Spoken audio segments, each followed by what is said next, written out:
Kani kadega Batesi TV, bat pidang pet ya ki kubor baman kasni, balwan rashe pi da ka orange nisan, lom so po niya fabricate shillong. Banyada na kajing por ba kajing sapriang kunyang jingpang COVID-19. Nakaliang jong ki he pulen ka West Castles District. Ringkat kajing trelang bat ki nong tray jong ka kot ka kya. Kila perking bahai karung kami jong ki breu bat ki kali syapok kani ka district, kumjo ki bawan na kani kanong ba shillong.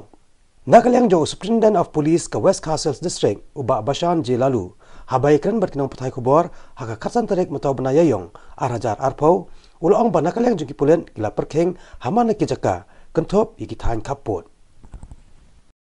Ako baling ko ngaku ang naikublay islong serap slong ba tirang slong ba kila pre borba kami ngadu ba niyo itu kubor ba dia slong te niyo ni ngadu benden ba beri kila kam kilange iki bor slong ru kila mi dia kata naikublay amal klem ba slong ru kesitong ini namre ini naikublay lingkong ya ti saudar ba tirang ba slong keleng ni ka bas hasil di sekawai bagi nak leh nak hampir king ni ke komrum sini district tentang sampai apa mairan awak lindo inilah kalau nak buat ibu begini itu cenderung tentang skill dia kindon atau medical team itu bah kat ibu itu at least the temperature will be monitor ingin misang monitor ini di kawai tu nagaliang busy lah hampir king ya kini di government servants berkinde ban meet ban room kan sini district begitu kita ada posting ini ila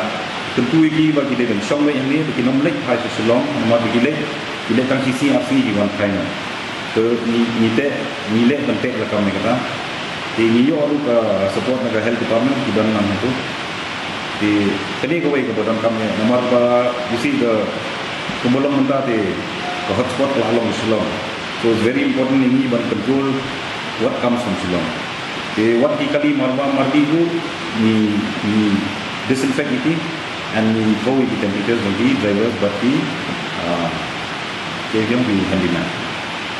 Put sebelum mentah pemahaman seram ni dan ke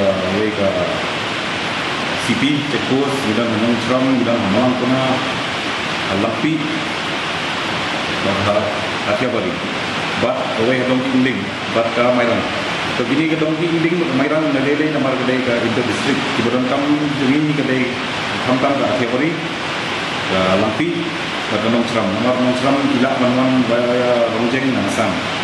Jadi itu kita deploy di tim ini di dalam medical team.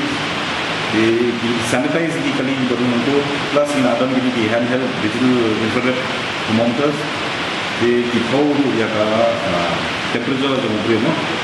So if he has high temperature, he might be carrying some kind of a flu. So ini kita preventive measures kita ni doktor sangkuru so if detect kita kita aktif di mana.